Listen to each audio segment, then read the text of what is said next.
It was so incredibly uncomfortable. No.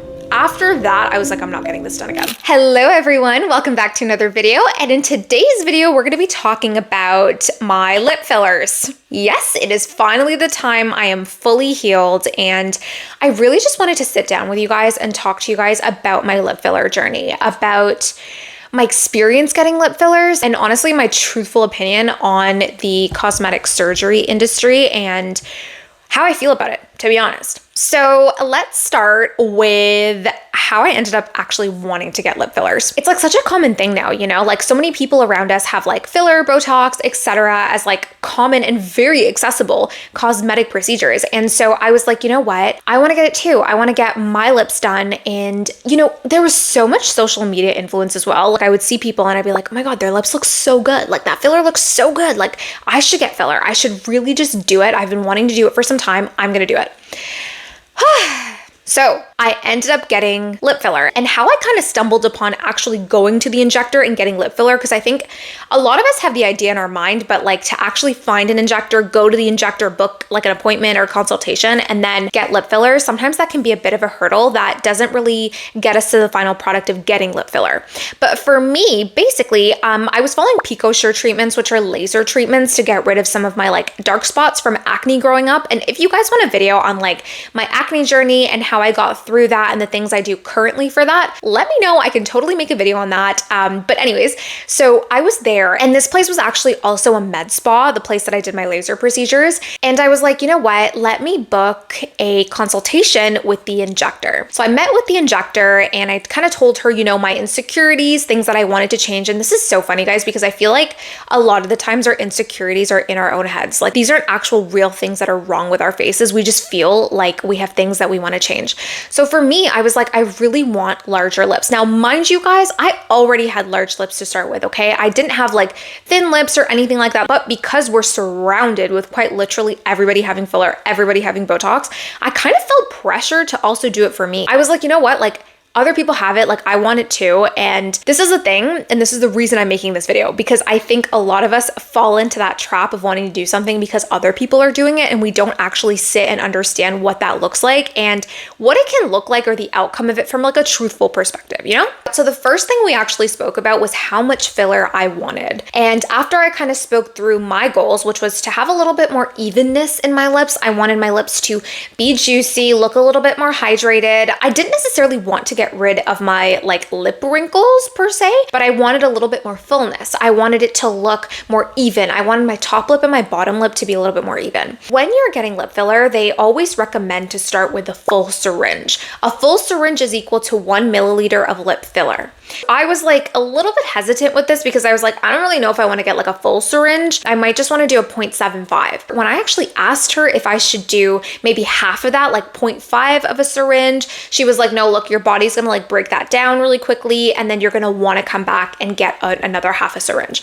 So I was like, you know what? I'm going to trust this person's medical opinion and I'm going to get the full syringe, stop it at 0.75 and then see if I wanted to get more. And that is exactly what I did. I booked my appointment and everything. And I went in that day. My bestie came with me actually. She like held my hand because I'm terrified of needles, which is why I don't even know how I ended up doing this in the first place. But anyways, so I get to the appointment with my friend and she first starts off by taking pictures, you know, of my lips before. So I'll actually insert here what my lips looked like before the procedure and then I'll show you guys the after in a little bit. But basically what they really start off with is kind of sanitizing the area and making sure that it's safe for your injection. After that, she basically kind of like took out a mirror and was like, look, these are where I'm gonna poke. And how she explained it to me was that she was gonna section it into 4 areas. So 4 areas at the top and then 4 areas at the bottom.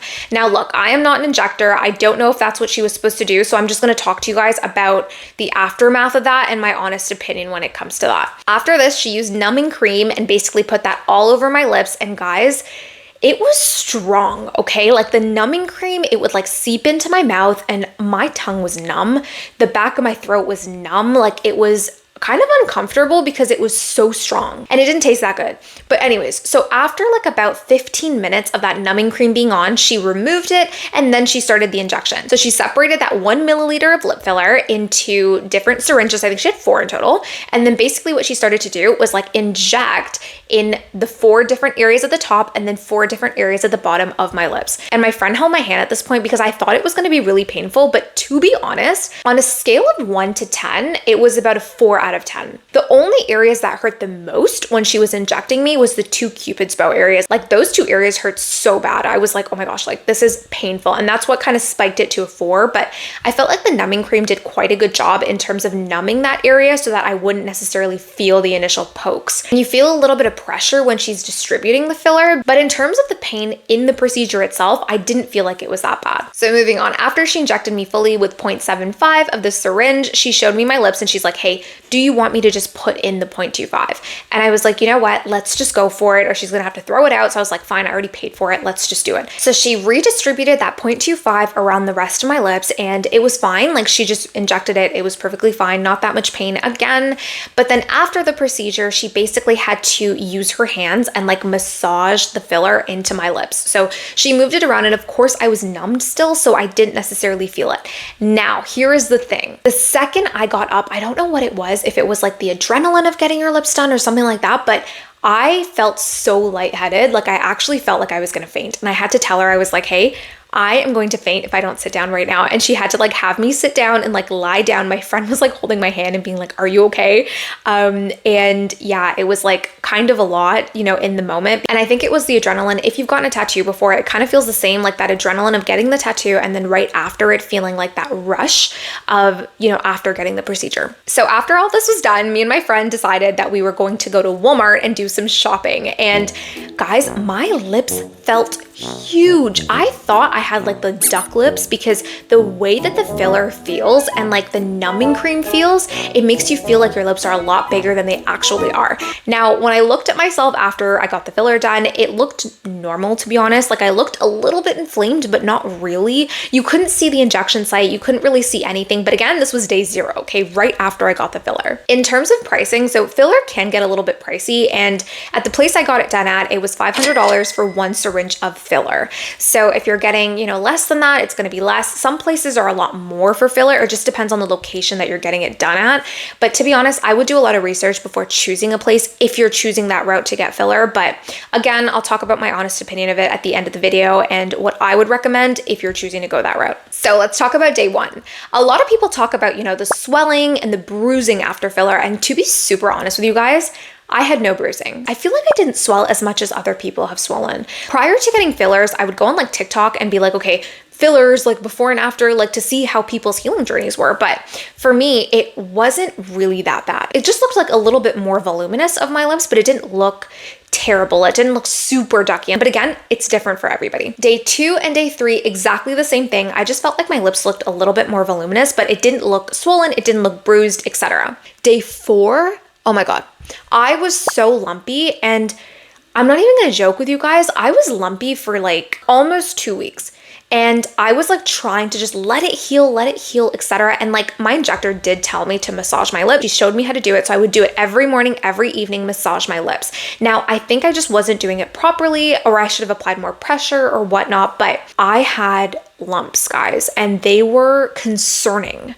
I had lumps all over the bottom, like large lumps. Okay, we're not talking about little lumps here. Like we're talking about quite large lumps on the bottom and on the top. And I was freaking out because I'm like, they look so lumpy. And I remember I was like at the office and I was talking to my coworker and I was like, my lips look lumpy, don't they? And she's like, yeah, they're a little lumpy. And I was like, oh my gosh, what did I do? I actually considered going back and getting them dissolved because I was like, this is not looking good at this point, you know? And they do say it could take up to 6 weeks for your filler to fully settle in. So I wanted to kind of let that time elapse. And, you know, now we're at about, I want to say 7 weeks, 8 weeks past filler. So, you know, these are fully healed. Okay.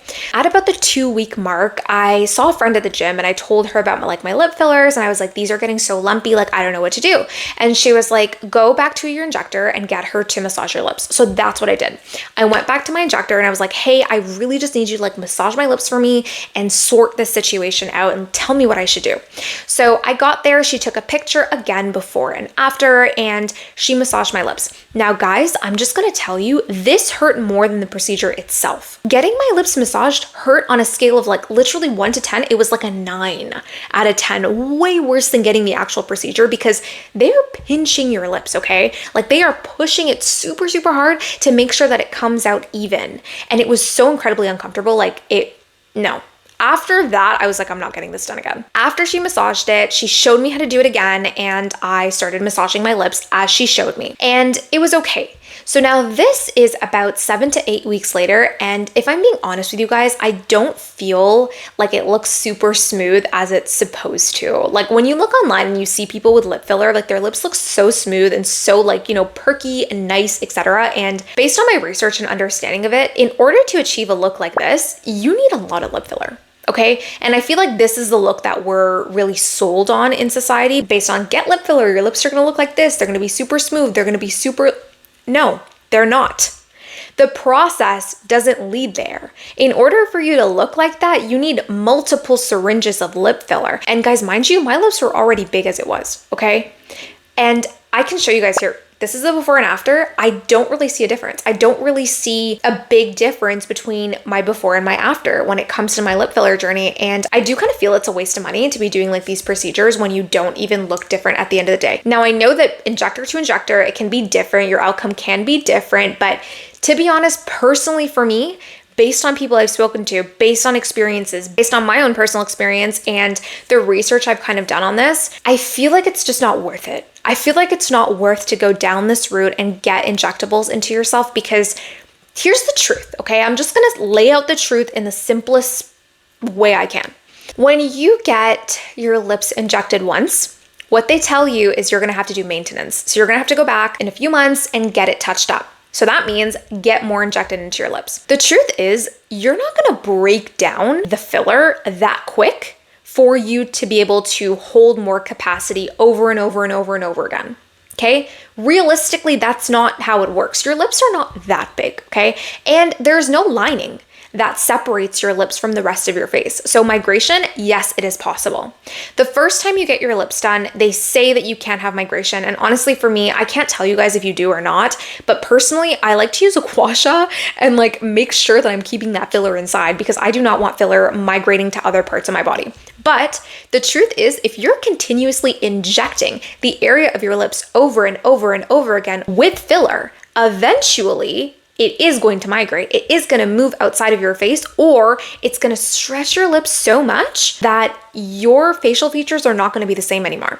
So then all of a sudden, we go into that spiral of getting chin filler, cheek filler, etc. filler, Botox, and all of this stuff to maintain a facial balance. And this is where it gets so dangerous. And this is why I wanted to make this video. I think the cosmetic industry is a scam towards our insecurities. Only you really know your insecurities, okay? Only I really knew that I wanted like literally not even a millimeter extra of lip. Nobody around me noticed that. Nobody around you is noticing the little insecurities that you have in your face or your body. The truth is, it is only you who sees those things. And the cosmetic industry is literally profiting off of us having these little insecurities. And I remember when I was getting the filler, my friend was talking to the injector about filler and like why people get it. And the injector was like, once you hit your 20s, early 20s, your lips start to deflate. And over time, there's so much deflation of the lips. So you should start now.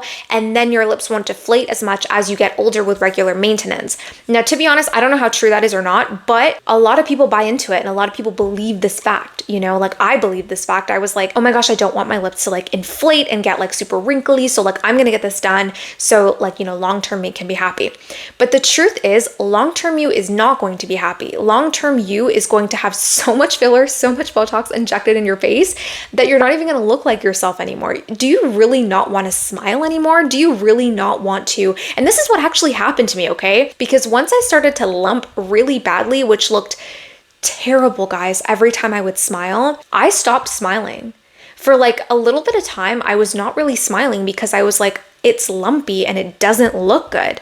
Do you really want to live a life like that? No. And so I'm a firm believer that a lot of these industries really just profit based on our own insecurities and make us feel less than for these little things that really nobody is noticing. And it costs so much money and so much healing time to get, through these procedures and truly heal from it at the end of the day, not just physically, but mentally. Because the truth is, once your filler starts to, fade and go away and you don't have that natural blush, that natural volume, you're going to want to do it again. And when you get it done again, you're then going to want to do it again. And it continuously goes into a place where you are no longer happy with the way you look naturally. That is so dangerous. And I think we really need to take a moment and understand and make videos like this to show, people that this is not necessarily a good thing. Not just physically, but for your mental health too. And at the end of the day, like I said, if you're a person who likes filler or Botox, that's totally fine. It's completely up to you. But, if you're somebody that's considering it like me and you're thinking about, okay, is this really going to make a difference for me? Yeah, I mean, if you put multiple syringes in your face, it's going to look like this, the final product that we're all aiming to look at based on our beauty standards today. But the truth is, that's not what it's going to look like. You are not going to look like that. You are, after one syringe especially, look at me. I didn't look that different. And that cost me money to do that, which at the end of the day probably would have been better if I just invested it in some stock for the future. So all in all to say, I will not be getting filler again. I've made this decision pretty clear with myself. I think that there's really no purpose of getting it done again. And I've decided, I was like, okay, you know what? I am not going to get it dissolved, but I'm just going to let it kind of naturally do its own thing, naturally place itself. And I can tell you guys, honestly, even today, it's been 8 weeks now after getting the procedure, and I feel like there's no lumps anymore, but I feel like the placement, I don't know what it is, but it doesn't look like what I thought it was going to look like. Anyways, I hope this video gave you guys a little bit of insight over lip filler, my personal experience with it, what I think about it, and really just talking about our own insecurities and the things that we think are wrong with us, but other people really cannot see. Understand that your features and the things that are so unique about you make you yourself. Don't get rid of those because of society, because of what people say, because of social media, because of what we're influenced to do, because at the end of the day, you are so uniquely you by being yourself and by having the features that you naturally have. And also, I'm just gonna say, makeup can do a lot for you, okay? A little overlining of your lips and a little the right color, the right lip shade can really transform your lips. And there's so many plumping lip glosses out there. Truly, you do not need lip filler to achieve the look. So I hope this gave you a little bit of insight. I believe in you. I know you can do it, and I'll see you next time.